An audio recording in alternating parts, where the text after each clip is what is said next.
The concept of being meta feels like it grows in popularity every day. With each passing year, more and more self-referential, audience-incorporating media emerges, taking advantage of consumers' newfound desire to see witty, conceptually deviative works that challenge the typical conventions of their medium.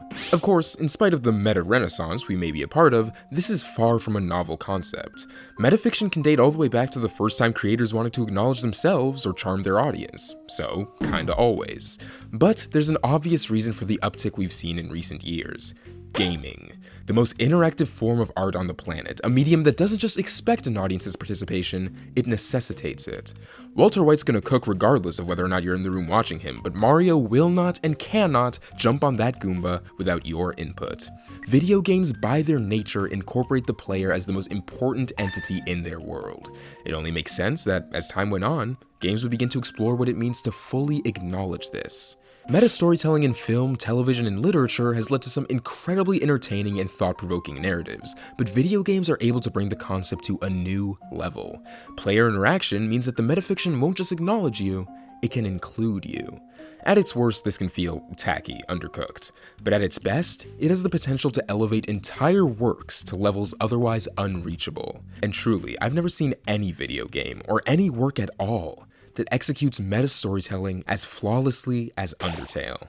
Undertale's had its praises sung countless times over the last 8 years, but it feels like only now are its less overt elements being pushed to the forefront of comprehensive analysis. Whether that's due to a lack of content, an exceedingly thorough fanbase, or some combination of the two, I couldn't be happier that discussion surrounding my favorite game is not only thriving, but more interesting than ever. A near decade of character backstory theorization and timeline examination has opened the door to a deeper line of questioning that I personally find much more riveting. What is Undertale? What does it want to say? What can we learn from it? Things that might seem apparent at a glance, but below the surface prove to be far more interesting. Very, very interesting. The key to this complexity is Undertale's meta elements and narrative, extremely prevalent portions of the game that often go overlooked by casual players. But what is it that makes Undertale so effective, to the point of elevating it above the plethora of metafiction that both predates and succeeds it?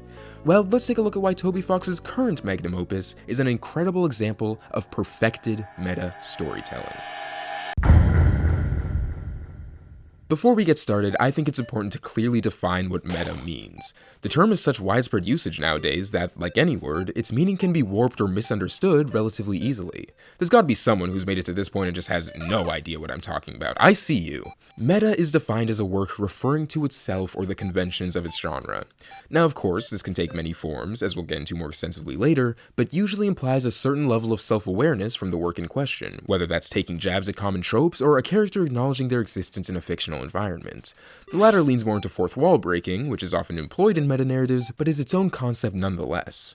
Breaking the fourth wall typically involves direct interaction with a player or viewer, the term originating from the non-existent fourth wall in a theater, being that which faces the audience. Despite the fact that meta and fourth wall will be used in similar contexts in this video, the two aren't quite synonymous, which is important to keep in mind. In a game like Undertale, where meta elements are so strongly intertwined with gameplay and story, there's often some confusion surrounding what applies as such. So, to put it simply, being able to save the game isn't meta, that's how video games work. Acknowledging the fact that the saving is happening in-universe and is an ability both our protagonist and antagonist possess is meta. Very meta. Very, very meta. The game is specifically taking a convention of the medium, the ability to save your progress, and giving it narrative and thematic implications with the intention of commenting on something beyond the digital world. A simple concept has the potential to be meta, but only if the game explicitly decides to integrate it in that manner. Otherwise, it's just a game mechanic. There are some debates regarding where we draw that line in Undertale, but that's something we'll get into later. So, we've established what these terms mean, but now it's time to talk execution. Because any game can incorporate self-referential, tongue-in-cheek dialogue, but it's Undertale's unique integration of meta elements that makes it so special. And to understand why that is, we need to look at the game as a whole. Being one of the most acclaimed indie games of the past decade, Undertale has no shortage of praiseworthy elements. Its achievements are commended to this day. Lovable characters, incredible music, and charming writing are just a few of the game's components still regularly celebrated. But if I had to sum up all of Undertale's strengths into one, it would be its ability to build immersion and attachment. Undertale is one of the most lively games I've ever had the pleasure of playing, every piece building to the ultimate goal of making you fall in love with its world. Every interactable object is described in endearing detail, every monster is delightful and well written. The game is so witty at every turn. You tell a frog its advice about yellow name sucks and screw you, now you've got pink names. Try to take too many healing items and the whole bowl falls over. Tutorials are turned off due to danger, puzzles are sentient and too lazy to operate, a flower tries to steal your soul. This is all like the first 20 minutes of the game. And it gets pushed so much further. The more you progress, the more clever writing, more funny interactions, more charm bursting from every corner of the game. And of course, nothing embodies this better than Undertale's amazing set of characters. Each member of the game's main cast provides an unexpected level of intrigue and nuance, breaking through their initial shallow facades to become full, well-rounded characters. Toriel, at first, seems to solely exist as a tutorial, but you later learn of her guilt and inspire her to connect with others. Sans enters the game a lazy joke machine, burdened with knowledge and a mysterious past, but, with your help, learns to move on from his silent suffering and put effort into living in the moment. Papyrus starts off hyper-focused on fame and popularity, but expands his horizons to the simpler aspects of life. Undyne learns to redirect her passion into new friendships instead of, murder. Alphys gains confidence in herself and stops relying on dishonesty to cover her shortcomings, and Asgore, weight of the world off his shoulders, can finally be the man he wants to be instead of the man he feels he needs to be. And those are just the main cast members. The character depth expands even further. Mettaton, Napstablook, Mad Mew Mew, Monster Kid, the Drake family, RG1 and 2. Not every monster has the same level of complexity, but they do have the same level of care. The game refuses to let anyone be forgotten. Every battle, shopkeeper, partner, Easter egg is treated with respect. And the world building is just spectacular. Across your journey, you're given these tiny pieces of the narrative puzzle to put together. Things like backstory on the war, monster versus human physiology, the nature of magic, the purpose of souls, all expertly sprinkled throughout the game in such an enjoyable fashion. My favorite scene in the neutral and pacifist routes, without question, is the Undertale sequence. Essentially a hallway of straight exposition, but handled in such an artful manner. As the monsters you've met on your journey tell the story of the royal family, their losses, and Asgore's vow of war, you start to connect the portions of the story that go unsaid. The familiarity of New Home adds a twinge of nostalgia to your route, emphasized further by all the returning friendly faces and, of course, the ever-iconic mirror description. All of this accompanied by my favorite track in this game or any video game, appropriately titled Undertale, a piece equal parts beautiful and somber that serenades your final trek to your destination. This is masterful. But everything I just covered, nuanced and well written as it may be, is only the surface of Undertale's narrative. Throughout your entire expedition, between the friendships you make, foes you face, and stories you learn, the game decides to do something more. A hint at something greater going on behind the scenes while you journey through the underground. These are the meta elements, dispersed unobtrusively across the story until it's time for you to realize that there's more to Undertale than meets the eye. From the very beginning, this game makes it evident that common tropes and conventions are going to be challenged. The first character you meet is a friendly flower who seems to be fulfilling the tutorial role until, oh my god, he's evil, and the actual tutorial character has to come to your rescue.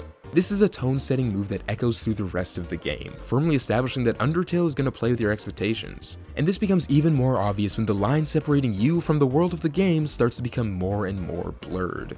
Suddenly, the ability to save and load isn't just a player mechanic allowing you to maintain progress, but an in-universe power with in-universe ramifications. Resetting isn't just a way to re-experience your favorite game, but a canonical reconstruction of the world's timeline. But as cool and kind of freaky as this is, it doesn't tell us what Undertale wants to say. None of this, at a glance, goes beyond what any other meta, fourth-wall-breaking title does to make a game seem more alive than it is. At the end of the day, it isn't Undertale's reset-based character amnesia or timeline-splitting protagonists that make it stand out. These are simply the pillars put in place to hold up a much larger narrative. There's a very important distinction to make between Undertale's narratives going forward, as there are essentially two of them. I found a somewhat confusing but kinda sensible way to distinguish them. On one side, you've got the Undertale. This is the story of humans and monsters told to us in the opening and New Home, but also extends to Frisk's adventure through the underground. Their friendships, battles, mistakes, and achievements all wrapped up in a nice little bow. There's a reason why a pacifist playthrough of Undertale starts with the track Once Upon a Time and ends with Good Night. This is the completed in-universe story, or one of them at the very least. On the other side, we've got Undertale TM. This is a video game created by Toby Fox, one that you bought with money on Steam or Switch or whatever else and experienced through your screen. These are the narrative and the meta-narrative, two sides of the coin that is Undertale. While one covers the events of the story, point A to point B, the other is ever-growing and encompasses every interaction you have with the game. If you still play Undertale, you are continuing to engage with its meta-narrative, consciously or not, and this only becomes apparent after hitting that reset button. Undertale's pacifist route offers a perfectly satisfying amount of content. Across the few hours it takes to complete, you get an engaging story, multiple completed character arcs, and a spectacular finale that, while bittersweet, marks a turn for the better for each and every monster you met on your journey. From day one, I always believed that a person could solely experience the pacifist route and come out the other side with a fulfilling experience well worth the asking price. And I've had that theory proven in the time since, with friends ecstatic to tell me about their quick but enjoyable single playthroughs before moving on to other titles. But for many, the end of the game wasn't the end, far from it. As stated earlier, Undertale, even in pacifist, has proven itself to be an extremely reactive game. The smallest decisions can return hours later with results a player never could have anticipated. So, with this knowledge, it stands to reason that challenging the game's greatest mission, the one emphasized through its marketing, instilled by its characters, and recommended to you by your friends, would lead to something truly unexpected. Quick, show of hands, who knew about Undertale's different routes before playing the game? None of you are raising your hands, but I can see on your face that you did. At the very least, this was the case for the vast majority of players. Early adopters had the chance to experiment and experience true blindness going into the game, but for most, knowledge of Undertale's three primary paths was unavoidable. Pacifist, where every monster is spared. Neutral, where some monsters live and some die. And Geno, destroying a race and civilization in its entirety. Between online buzz and the game's own slogan, players are naturally directed towards pacifist first. The route was even dubbed true pacifist by fans, implying a grander status and pushing the idea that it's the ending to strive for. But, satisfying as it may be, it's still an ending. Your journey with Undertale has concluded. But, has it really? A partial neutral and pacifist run might have been completed, but you know full well there's more to be explored. One last stretch of content to experience. So, the slaughter begins. Motivated by a desire to extend time in Undertale's world, better understand its lore, or just straight complete the game, the Geno run is instantly difficult. Not because a Frogget is a particularly powerful enemy to encounter, sorry bud, but because of the aforementioned attachment. All of that effort put into building characters, setting tones, making this world feel believable and lived in is now working against you. Because suddenly, it's your job to put a stop to it. What makes Undertale so special is its ability to seamlessly interweave these two narratives that differ so strongly on a conceptual level. One is about an ancient war and a child who freed an entire race, and the other is about you, the player, how you approach this world, and how it changes you. These two parallel stories work in tandem to strengthen one another. Elements from the meta-narrative are dispersed throughout the main story to accentuate its originality. The ability to control time through saving and loading, Flowey's assessment of your sins or lack thereof, characters dedicating their lives to the research of timelines and alternate universes. Conversely, this story's strengths leak into the meta-narrative just as often, and even more effectively, turning the bond you formed with its cast against you as you try and reach for the emotional separation you once felt. In spite of this connective tissue, it would be so easy for these stories to feel completely disjointed and throw the entire game's cohesion out of whack.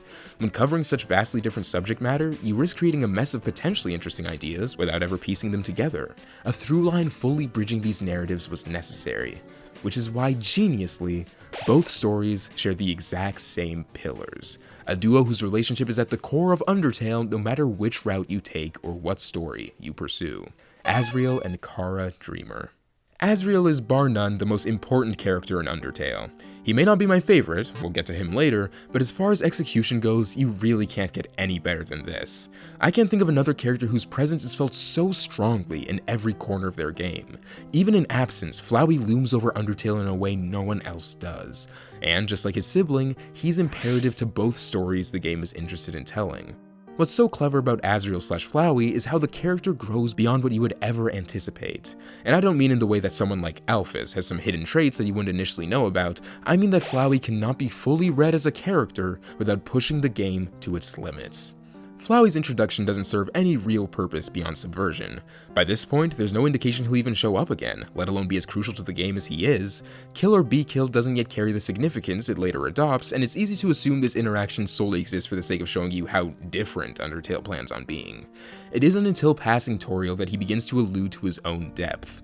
Not only does it confirm that he wasn't a one-off joke, shocker, we also begin to dive more into his character. He ridicules you for sparing Toriel's life, or taunts you for taking it, further showing his commitment to the kill or be killed motto. And in the game's first true display of meta-awareness, he'll even call you out for reloading your save to undo an accidental murder. But after that, silence. Flowey disappears for the majority of your journey, but never quite leaves the back of your mind. Mentions by other characters and split-second cameos ensure that he hasn't completely lost relevance when he returns to kill Asgore and snatch the human souls for himself. It's surprisingly not super relevant, but I'd be remiss not to mention how sick it is that the only reason you're able to fight Omega Flowey multiple times is because Flowey is canonically reviving you solely to murder you again. He might not know how to dress, but he cooked this one time. That's actually very cool. The True Lab is our first glimpse at Flowey's origins. The entries might not elaborate on why he is the way he is, but they establish how he came to be, something that becomes extremely relevant when we come face to face with the god of hyperdeath himself, Asriel Dreamer, the Pacifist Route's final boss. Aided by the perspective given to us prior, we are able to break through to Asriel, resolve the conflict, and free all monsters. Roll credits! But while this marks the ending point for almost all of the game's characters, their stories told, their arcs completed, Flowey has yet to be explored in full. Asriel Dreamer has gotten plenty to work with. We've seen his memories, his death, his return and subsequent sacrifice, but Flowey remains mysterious. Until the next run begins. Rooms of monsters are exterminated, societal panic ensues, notes are left begging you to spare the families of those you're hunting, but the scariest part of the Geno Run isn't the spooky dialogue or unsettling music. It's Flowey. Not because he's visually disturbing like Omega, but worse. He's understandable. When you reach New Home in this route, its emptiness is palpable. A location that once housed the game's greatest semblance of friendly faces telling you their story with beautiful music is now desolate, the familiarity carrying much heavier undertones in this context. The only accompaniment you have is Flowey, a character that tried to murder you the moment you stepped into the game, now speaking to you as though you're equals. You are. Not because, wow, you killed people, that's bad, as the message is often misconstrued, but because of how you've come to view this world. Flowey's monologue is effective for numerous reasons, but chief among them is how he connects the dots for those who are still in denial. The character who to this point has committed the worst atrocities we've seen on screen is only like this because they were given the power you possess, a power you are now using to do the exact same thing. See everything. I don't like this, I told myself. I'm just doing this because I have to know what happens. Excuses echoing in the minds of every player who's dedicated themselves to hours of slow, tedious grinding, gruesomely destroying all of their favorite characters for the sole purpose of squeezing every last drop of content out of this game. I've done everything this world has to offer. I've read every book, I've burned every book. I've won every game, I've lost every game. I've appeased everyone, I've killed everyone. Sets of numbers, lines of dialogue. I've seen them all. The Flowey we meet at the beginning of Undertale is one who reached the end of the exact journey you've just committed yourself to. Monsters are no longer people, they're characters. The things they say aren't stories, it's dialogue. The Geno Run takes your connection to this world and twists it into something far more sinister, revealing it to be an attachment to the potential the game possesses instead of attachment to the friends you've made along the way. Flowey is this mindset, the desire to see everything regardless of what needs to be done to achieve this goal. No stone unturned. But as much as he fully embodies this aspect of the player in Undertale's meta-narrative, he only represents half of their outlook. But you're different. I never could predict you. Chara. The demon that comes when people call its name. No character in Undertale is quite this mysterious. We don't even know how to pronounce their name, but I can promise you that I'm doing it correctly. Despite the two sharing a similar level of narrative importance in both aspects of Undertale storytelling, Chara's almost the anti-Asriel. While he takes the front seat, they operate from the shadows. When his actions are loud, bombastic, and attention-grabbing, theirs are sly and subtle. It isn't until the Geno Run where they truly take center stage. If Flowey represents the player's mind, then Chara is their will. They say as much when they finally make an appearance. HP, attack, defense, gold, XP, love. Every time a number increases, that feeling, that's me, Chara. This is why they become as powerful as they do by the route's end. They're your drive. When you start a Geno run, you're apprehensive, uncertain of whether or not you can dedicate yourself to this bloody mission. But as you progress, as you separate yourself from the world more and more, the numbers outweigh the screams. Monsters solely exist as progress markers meant to be passed. The crawl through the hordes of cowering underground residents necessitates you focus on the stats. Progression is no longer marked by making a new friend, but by seeing your health expand, your attack increase, your level climb. This is what defines your new journey, what pushes you through the most strenuous portions of the game. This is determination.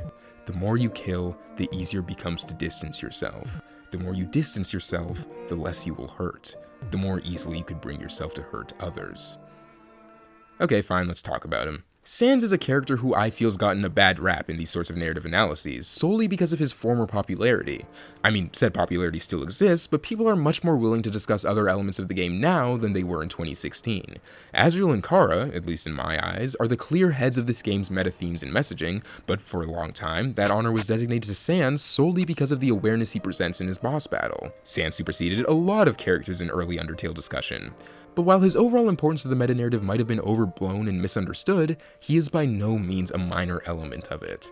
What makes Sans' fight so incredible is that he firmly opposes you, the player. Throughout the Geno run, the game's priorities begin to shift. When you start out, the monsters assume that Frisk is simply an evil human going on a gruesome rampage.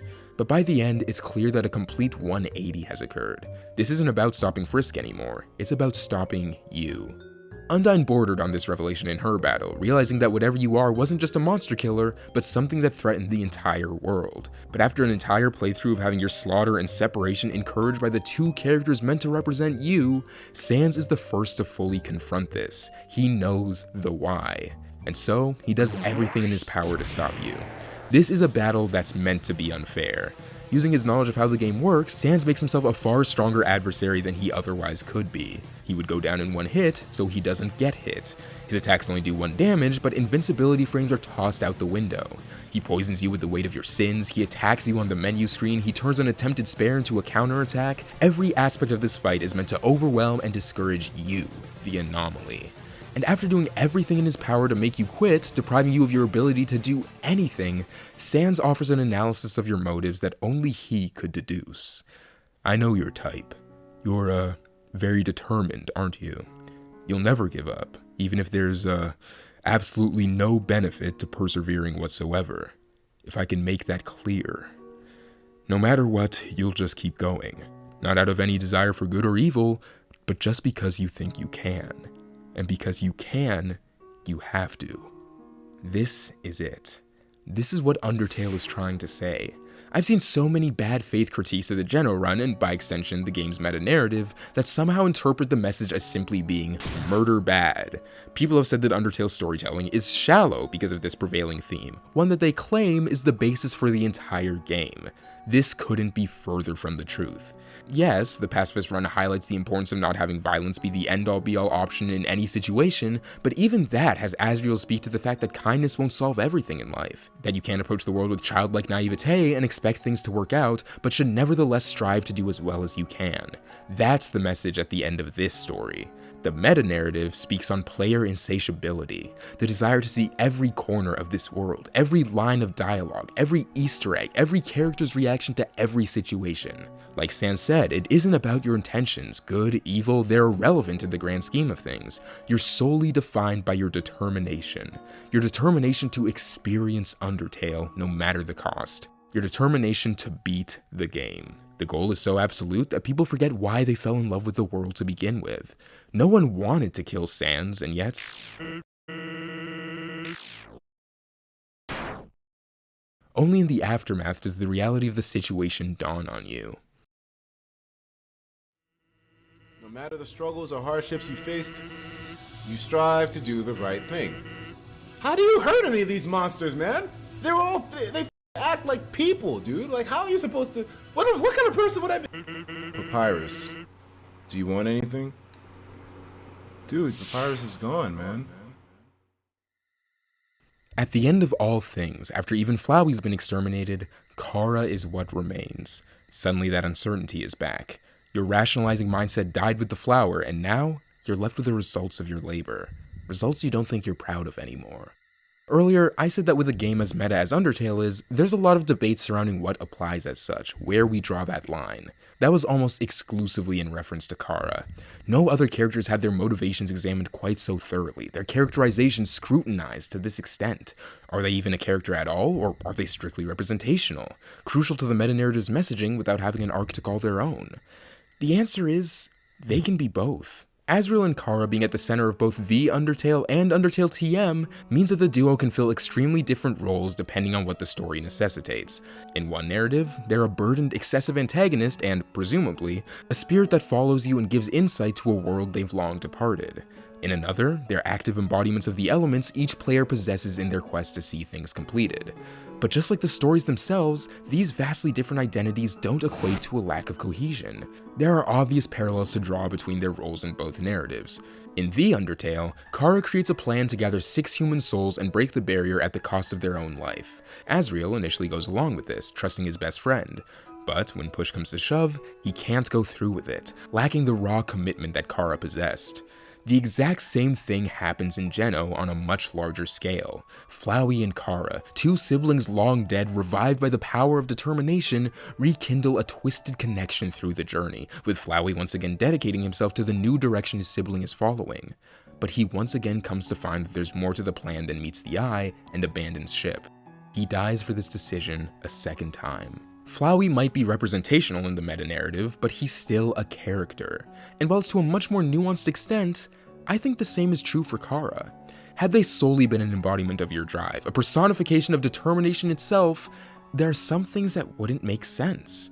Chara, or at least the Chara who's been corrupted by our power creep, finds joy in scaring Flowey, something irrelevant to increasing our numbers, but extremely relevant to a child who felt their brother betrayed them in their time of need. This becomes blatantly obvious in Flowey's over-the-top execution.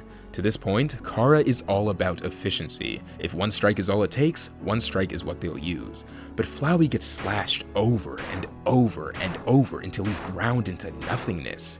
You don't gain more XP from this, you don't get more gold. Your level doesn't increase any more than it normally would. This is explicitly an act of revenge, one that couldn't be performed if the demon many assumed to be purely representational didn't have some semblance of agency and character. But really, the most telling hint towards Chara's characterization only arrives if you do it all again. If you erase the world, sell your soul to bring it back, and immediately start another Geno run, almost nothing changes. There's so little to be derived from this, so much repetition solely for the off chance the game will give you something, anything new to work with. And it does. Chara's speech at the end of your run differs. Their unwavering dedication is replaced with confusion. But you and I are not the same, are we? This soul resonates with a strange feeling. There's a reason you continue to recreate this world. There's a reason you continue to destroy it. You are racked with a perverted sentimentality. I cannot understand these feelings anymore. As separated as Chara and Flowey are from this world, as much as they convince themselves that they're beyond it, they're still part of it. They're still characters in the video game Undertale, and as such cannot comprehend the extent that you, a being with true detachment, will go in order to complete your mission. No stone unturned. The game's embodiment of drive and commitment can no longer grasp your level of determination, so disillusioned with your dedication that they even suggest you go do something else. But ironically, Chara's dialogue here only encourages this consumption, because it's something. They've unintentionally rewarded this behavior with their words, because in speaking them, the player has been fed. New content, new information, new dialogue to analyze as I currently am. This one line sparked the creation of this entire video. And this is the case for every element of this game, every character, every piece of music, every slice of lore endlessly discussed, endlessly analyzed, nothing left untouched. This is Undertale. A fun indie RPG with goofy writing, yes, but also a commentary on consumption and completionism. The necessity to see everything, do everything, know everything. Toby Fox might not have predicted the game's popularity, but he knew this. was going to happen. One of Undertale's most famous secrets is that of abc_123_a.ogg, a file sitting in the game's code. Upon clicking it, you're met with this audio, seemingly existing solely to deter spoilers and data mining.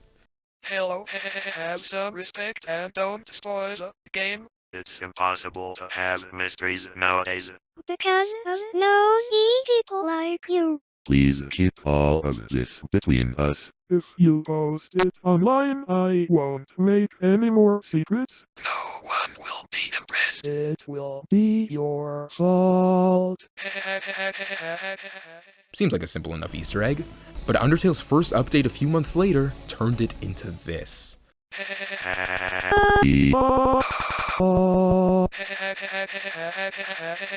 Laughter. Now, as you'd expect with Undertale fans, there's a lot of speculation surrounding what story significance this could hold. A popular assumption is that Gaster and his followers are the ones delivering the message and laughing maniacally when the terms weren't upheld. Personally, I think it's a lot more straightforward. I think this is where we draw the line. This is Toby Fox speaking to us. And no, he never intended to stop making secrets or punish fans for discovering hidden elements of the game. The laughter is because this was inevitable. An entire game with meta messaging surrounding how we consume media is now being picked apart online in the exact way he foresaw while making it. He was right. Hence the laughter. Even a simple audio file was speculated upon endlessly, scavenged for any and all information while its explicit meaning went under the radar. Undertale isn't original in how it's approached by fans, but it is original in how it comments on this approach. Every aspect of this game is genius.